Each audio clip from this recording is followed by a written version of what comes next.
欢迎观看真观点，我是珍妃。今天我们先来讲3个故事。这3个故事呢，都是关于今年选举舞弊中的投票机系统舞弊的内幕。从这3个故事，我们来看看这背后的关系网是什么？为什么鲍威尔律师说这是个国际间的刑事犯罪行动呢？那通过把这一些关系网拼接起来，希望可以给大家一个参考，更加透彻和清晰地看今年这么大规模的选举舞弊事件，到底是谁在背后操纵？深层政府、俄罗斯、委内瑞拉、中共还是光明会呢？在这个基础上，我们再来看看大家久等的那一张光明会川普的卡牌。我们开始之前，还是照例要请大家订阅支持哦，顺便呢也给我点个赞吧，谢谢你们。有一个新闻，我们先来快速跟进一下。周一美国联邦总务署的署长 Emily Murphy 说，已经批准为拜登提供过渡资源了，包括为拜登团队释放数百万美元的联邦资金、办公室和提供简报。但他呢也提到，总统选举真正的获胜者是由宪法决定的。大家可能会问，不是联邦总务署之前还说不会给拜登做过渡交接支持吗？为什么变得这么快呀？答案呢，你可能想不到，因为他遭到了骚扰、威胁和霸凌。他说，从网上、电话和邮件中都收到了对他的家人、他的员工，甚至是他的宠物的威胁，以至于他过早的要做出这一决定。天哪，谁在威胁他？有媒体透露呢，周一有国会议员、有企业的高管都在不断的施压，要求他们承认11月3号的选举结果。不过，墨菲强调，即使面对成千上万的威胁，他始终都会维护法律的。真正的总统还没出来呢。川普总统随即发推，不希望这样的霸凌影响到他和他的家人，以至于所有总务署的员工。案子还在继续，相信我们会赢。大家怎么看这件事情呢？留言我们探讨探讨吧。大家还记不记得上期节目中呢，我们说到美军截获的 Cyto 服务器被曝隶属于中情局 CIA 这件事情是11月14号由众议院高莫特先生最先爆出来的。随后呢，左媒就开始散布各种谣言，说这是假新闻，直到鲍威尔律师证实了这一个消息。但是倒是有一件事情，一位专注于国家安全、宪法、战略情报和反恐的前英国著名律师迈克尔·斯林普顿，居然比高莫特议员更早地透露了这件事。他在大选之后的5天就11月9号就把这件事情呢写在了一篇名为《这是一场偷窃》的专栏文章里，发表在今日退伍兵的网站上。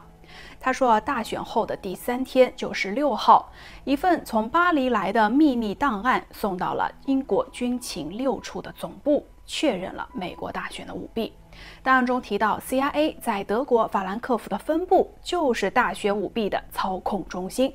他说是 CIA 的 B 号人物协调的这一次黑色行动，为的呢就是要把选票送给北京拜登。他还补充到，拜登已经从北京那里可是领了好几年的工资啦。而他自己在7号的晚上就向白宫秘密的通报了这一个情报，朱利安尼也是知情的。迈克尔怀疑是五角大楼从中情局那里抢到了服务器，而这与2天之后国防部长 Mark Esper 被解雇呢，可能有点关系。说到新上任的国防部长米勒，有观众朋友给我们留言说想特别了解一下他。那我们今天呢就简单的先来讲一点。米勒上任之后有一个细节，现在看起来倒是非常的有玄机。他在一次讲话中公开宣布，从现在开始，所有的美军特种部队和特种情报搜集单位必须直接向他汇报，避开所有原来的汇报渠道。虽然他解释说这么做是为了工作沟通更加方便，但是只是这么简单就怪了。要知道在这种重要部门，以往都是直接向负责不同政策的副部长汇报的。那现在这样的敏感时刻，他一上任就要烧把集权的火，不太可能吧？可能性更大的呢，我估计是房里面的内鬼呀。这样一来，我们想想后来川普律师团队透露美军，也就是好人掌握到了服务器，是不是就联系起来了？再说回到迈克尔律师，他在文章中还透露，欧盟的主要行政机构所在地布鲁塞尔的高级官员们都知道 CIA 操纵选举的计划。当然，知情的还有中国。迈克尔说，相比于北京，前苏联可是可爱得多。因为北京呢，因为中共是个更加邪恶的共产主义独裁政权。那对于北京来说，如果川普这样强硬的总统继续连任，他们可就再也没有机会升级对西方的大规模渗透了。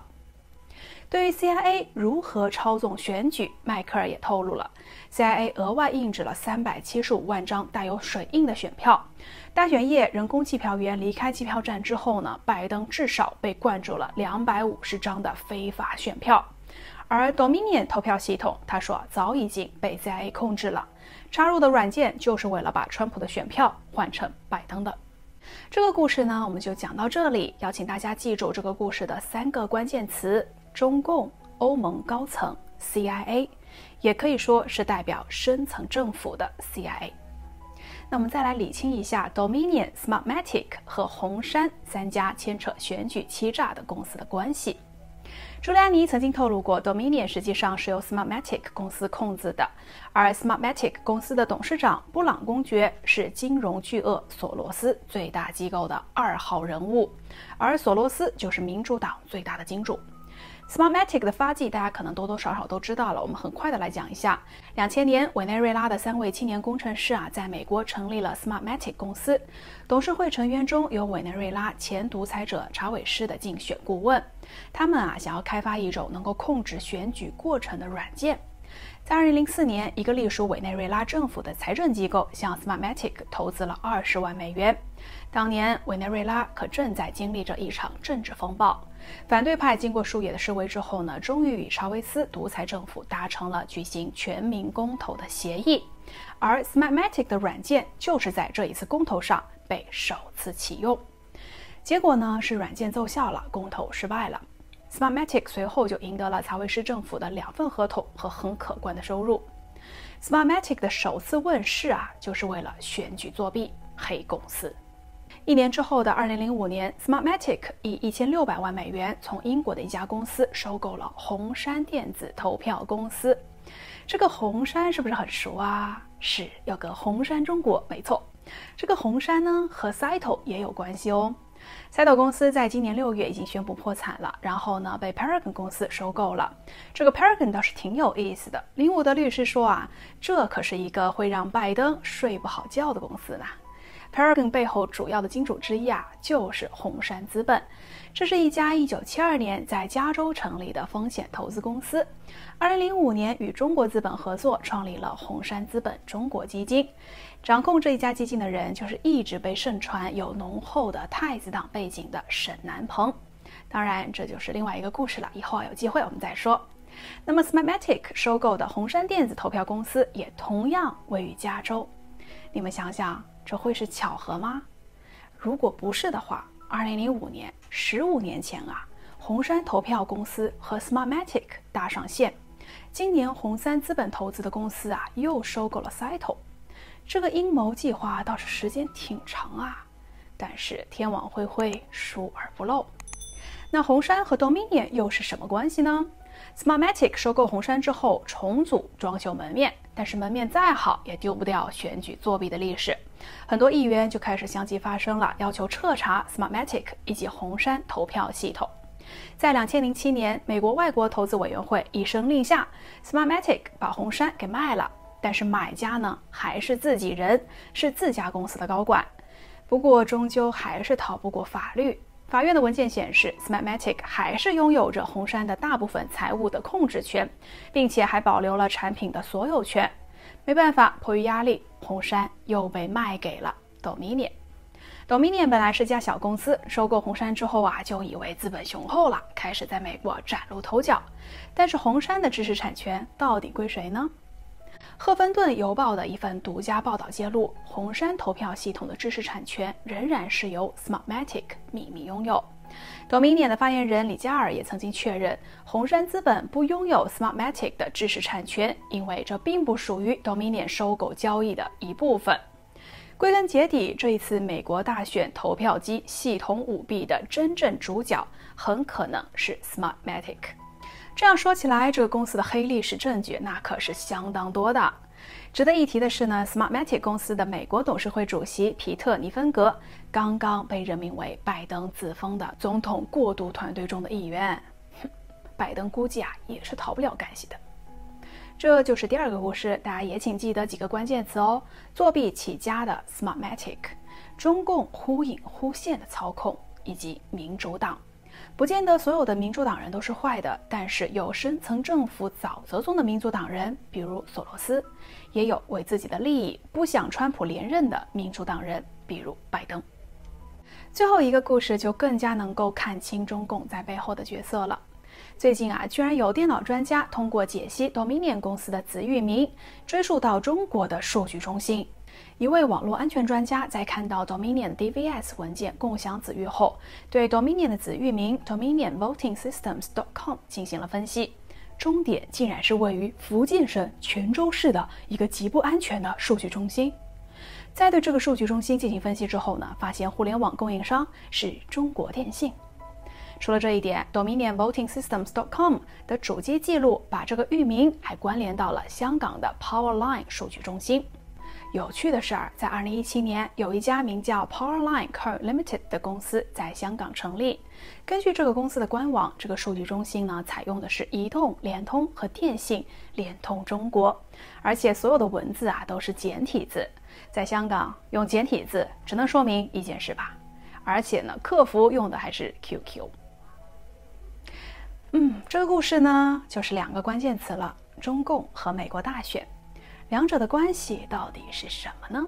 期待不断会有新的内幕爆出来记得订阅，这样呢我们就可以一起来关注啦。好了，这3个关于投票机软件的系统舞弊的内幕，你们听得还过瘾不？如果觉得好的话，就给我点个赞吧。话说回来，我们还要总结一下，以便看得更加清楚。今年的选举这么大规模的欺诈舞弊，真的现实的发生在了世界民主灯塔的美国。从外部看，从委内瑞拉作弊起家的 Smartmatic 常年在美国经营铺路，中共忽隐忽现的鬼影在投资，在推动。欧盟高层知晓实情，但是不作为，视而不见。在内部，金融巨鳄索罗斯为今天的选举作弊长期培养和经营。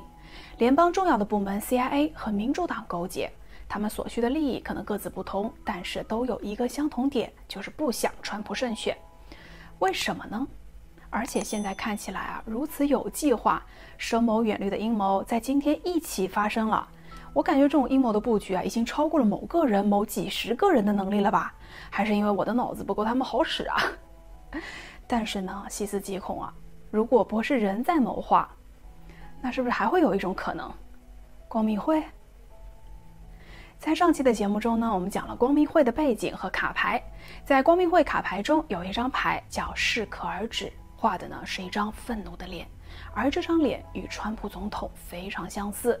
卡牌的文字描述是：任何时间、任何地点，我们的狙击手都会放倒你。过得愉快。这张牌真的是让人毛骨悚然。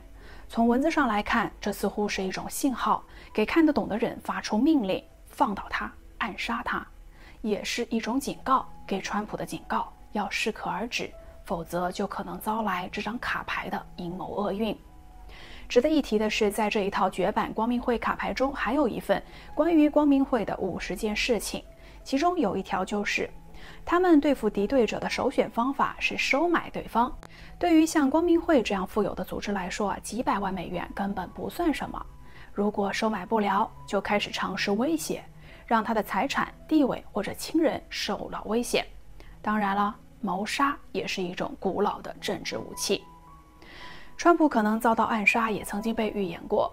美国传媒大亨、知名的保守派基督教布道家罗伯逊曾经预言过，他从上帝那里听到川普绝对会再次赢得大选，但随后呢，美国就会出现动乱，而川普本人也至少会面临2次的暗杀。不仅仅如此，在现实生活中确实有左派州长曾经被怀疑暗示暗杀川普总统。是一位密歇根州长格雷琴·惠莫特，他在一次公开接受采访时，他身后的桌子上呢，可是能清晰地看到一组数字8645。在美国文化里，86是酒吧常用暗语，意思就是除掉、剔除某人。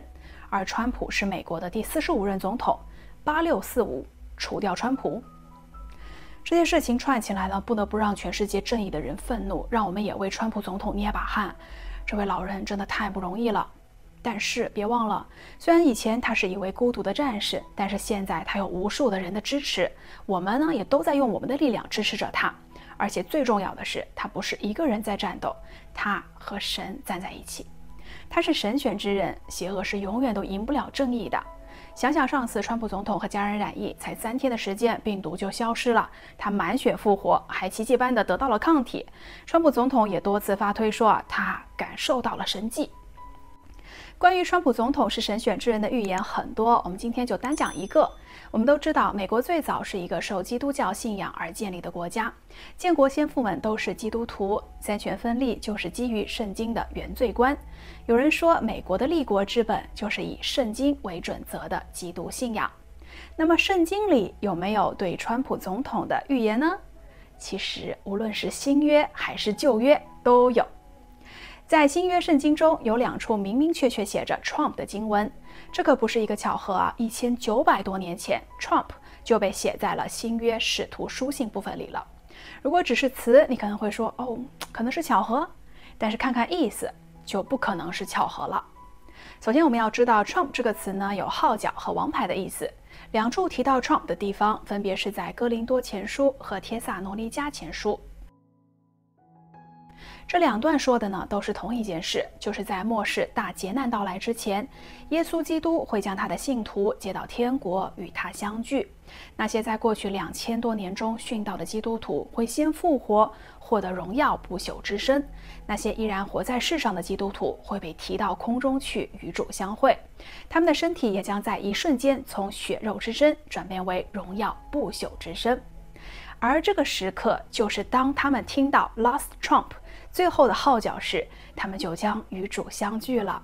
这里的 Last Trump 是不是也是可以指神最后派下来的那个人呢？